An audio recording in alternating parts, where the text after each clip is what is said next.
التسجيل برضو وقف يا ريت بس هنكمل ان شاء الله ماشي. physiological variation in AB. قلنا ABB، قلنا ان التغيرات الفسيولوجية يعني في ضغط الدم الشرياني، قلنا ان هي بتتغير بسبب العمر، بسبب ان الشرايين بتفقد قدرتها على التمدد يعني ماشي. قلنا ان في الاطفال النيوبورن، الاطفال الحديث الولادة، بتكون من 80 ل 40، وقلنا ان هي بداية من 4 سنين بتكون من 100 ل65 ماشي. ده ضغط الدم الشرياني. بعد كده بالنسبة لل 20 years اللي هو يعني عندهم 20 سنة، بيقولك بتبقى 120/70 لو لاحظت لهم مع العمر بيزيد. بالنسبة بقى للي عندهم 60 سنة، بيقولك من 150 ل90. تمام. بيقولك برضو ان الجنس ممكن يتحكم في ضغط الدم الشرياني. فبيقولك مثلا below 45 years females have less ABB than males. بيقولك انه تحت ال45 سنة الستات بتكون عندها ضغط دم اقل من الرجالة ماشي. بيقولك ان فوق ال45 سنة ضغط الدم الشرياني في الإناث بيرتفع بسبب التغيرات الهرمونية ماشي. وبعد كده بيقولك في الريس اللي هي المنطقة، يعني بالنسبة للمنطقة بيقولك الأوروبيين والأمريكيين بيكون عندهم ضغط دم شرياني أعلى من الشرقيين due to stresses and the high cholesterol in diet. بيقولك بسبب الضغوطات المرتفعة عند الأوروبيين والأمريكيين يعني عن اللي بتوع الشرق، على أساس إن احنا ما عندناش ضغوطات يعني. المهم يعني and the high cholesterol in diet، وكمان مستوى الكوليسترول عندهم في الدايت بيكون أعلى من الشرق ماشي. بعد كده ايموشنز العواطف ماشي. بيقولك ان العواطف بتتحكم في ضغط الدم الشرياني طبعا. فبيقولك السمباثيك هو اللي بيتحكم في ضغط الدم الشرياني اثناء العاطفة ماشي، وبيرفعه. بعد كده اكسرسايز اللي هو التمارين بترفع الاس بي ماشي. due to the increased stroke volume and اللي هو بسبب يعني زيادة حجم الدم يعني حجم الدم المضخوخ يعني. والدي بي اللي هو انخفاض الانبساط، يعني قوة الانقباض بيبقى عالي قوي، وبيكون فيه انقباض اثناء التمارين الرياضية. فهنا بيقولك الدي بي بيكون منخفض ماشي. السهم ده بيشير للانخفاض يعني بسبب ال peripheral vasodilation ماشي. بينخفض بسبب اتساع الأوعية الدموية الملحقة. بعد كده جرافيتي. بالنسبة للجاذبية بقى، الجاذبية بتأثر على ضغط الدم الشرياني. فبيقولك هنا ان كل 1 سنتي تحت القلب بيرفع ضغط الدم الشرياني بنسبة 77%. يبقى كل 1 سنتي تحت القلب بيرفع ضغط الدم الشرياني بنسبة 77%. بيقولك بيقولك برضو كل 1 سنتي فوق القلب بينزل ضغط الدم الشرياني بنسبة 77% برضو. 77% قصدي، مش بنسبة كمان، ده قيمة. بعد كده regulation of ABB اللي هو تنظيم ضغط الدم الشرياني أو ال arterial blood pressure. بيقولك ABB is regulated by 3 mechanisms. بيقولك إنه بيتم تنظيم ضغط الدم الشرياني ب3 طرق ماشي. أولا علشان ننظم السرعة اللي هو السريع يعني رابيد اللي هو ننظمه بسرعة، او الانترميديت اللي هو المعتدل، او السلو البطيء ماشي. بالنسبه للسريع فاحنا عارفين ان مفيش اسرع من النيرفس سيستم اللي هو النبضات العصبيه. فبيقولك هنا ان احنا علشان نغير ضغط الدم الشرايين بسرعه ممكن نستخدم النيرفز ميكانيزم ماشي. طب بالنسبه للمتوسط مش هنغيرها بسرعه قوي ولا ببطء قوي، بيقولك هنستخدم الكابيلاري فلويد شيفت ميكانيزم اللي هو يعني سوائل الشعيرات الدمويه ماشي. بالنسبة للتغيير البطيء بيكون عن طريق الهرمون ماشي. الهرمونات المفروض ان هي تأثيرها بطيء يعني، ما هو سريع زي الأعصاب ماشي. والهرمونات اللي بتتحكم لي في ضغط الدم الشرياني هي الرينال ميكانيزمز اللي هو يعني الهرمونات اللي بتفرزها الكلية. هناخدهم بقى واحد واحد. ماشي. اول حاجه عندنا النيرفز ميكانيزم اللي هو النظام العصبي، واللي احنا قلنا ان هو سريع جدا. ماشي. فبيقول لك cardiovascular center are present in the medulla in two areas. بيقول لك ان cardiovascular center دوت اللي هو مركز الأوعية القلبية يعني، بيكون موجود في النخاع القذرية يعني، في مكانين. واحد بريشر اريز اللي هي مناطق رفع الضغط ومناطق خفض الضغط. تمام. المهم هنا بيقول لك the activity of these centers is modified by effort from.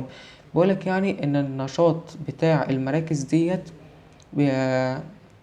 بيتم تعديله يعني بيتم تعديله يعني بواسطة الأوعية الواردة. ماشي. فالمهم هنا بيقولك ايه، واحد اتنين تلاتة، هي ديت الحاجات اللي بتنظم نشاط مركز مراكز الإحساس يعني بتاعت اللي هي بتتحكم في ضغط الدم الشرياني. ماشي. فهنا بيقولك واحد receptors inside the cardiovascular system، المستقبلات يعني اللي موجودة داخل نظام الكارديوفاسكولار سيستم يعني نظام الكارديوفاسكولار. ماشي. في منها بارو ريسبتورز و اورتيك اريتش و كاروتايد سينز. دي كلها انواع من الاعصاب اللي بتتحكم في ضغط الدم الشرياني. ماشي. يبقى عرفنا ان ضغط الدم الشرياني التحكم العصبي بتاعه بيتم عن طريق الانواع ديت من الاعصاب. ماشي. بيقول لك كيمو ريسبتورز ان اورتيك اند كاروتيد بوديز. برضو ديت نوع من انواع الاعصاب اللي بتتحكم في اللي هي المستقبلات يعني اللي بتتحكم في ضغط الدم الشرياني، واللي هما بنسميها كيمو ريسبتورز اورتيك، اللي هي بتكون في الاورطة يعني. بعد كده اتنين receptors outside the cardiovascular system. يعني احنا قلنا كده الريسبتور اللي بتبقى موجودة جوه داخل الفاسكولار الكارديوفاسكولار سيستم، وكمان هنا بقولك ان في اعصاب تانية او مستقبلات بتكون موجودة اوتسايد الكارديوفاسكولار سيستم. ماشي. بعد كده تلاتة هاي سنترز اللي هو مراكز مرتفعة، على سبيل المثال الهايبوثالاموس. ماشي. بعد كده الكابيلاري فلويد شيفت ميكانيزم. ماشي. ايه هي الكابيلاري فلويد شيفت ميكانيزم؟ بقولك this is the intermediated mechanism. هو دوت بقى اللي هو المتوسط، اللي مش بيتحكم بسرعة قوي في ضغط الدم الشرياني ولا بيتحكم ببطء قوي في ضغط الدم الشرياني. فهو بيقولك intermediated يعني معتدل. بيقولك ايه blood عندنا A B في تاني، بس هو A B ثواني، في جزء من الصفحة مقطوع، مش عارف البرنامج بتاع الPDF دوت بيبوظ الدنيا خالص. فين A B؟ لا هم A B بس مش قاطعة أوي يعني. المهم يعني بيقولك بالنسبة للبلاد فولوم بيرفع حجم الدم. تمام. واللي بيأدي هنا الكلمة دي بمعنى بيأدي، السهم دوت يعني بمعنى بيأدي، بيرفع ضغط حجم الدم، واللي بيؤدي لرفع ارتل براد بريشر. اللي هو ارتل براد بريشر يعني ايه ده، نسيت. ماشي. بيقوم برفع ضغط الدم الشرياني يعني. ماشي. يبقى بيرفع حجم الدم اللي بيؤدي لرفع ضغط الدم الشرياني، واللي بيؤدي لرفع بيؤدي يعني لرفع توازن المواقع بتاع بتاع الكابيلاريز، اللي هي اسمها ايه الكابيلاريز ايه الكابيلاريز دي، الشعيرات الدموية. ماشي. ودوت بيؤدي لفلتريشن اوف فلويد فروم بلازما تو ذا تيشو فلويد. بيقولك بيؤدي لفلترة البلازما في بيقوم يعني بيؤدي لفلترة السوائل من البلازما للسوائل اللي بين الخلايا يعني اللي بين الأنسجة. ماشي. لسوائل الأنسجة. واللي بيؤدي لإيه؟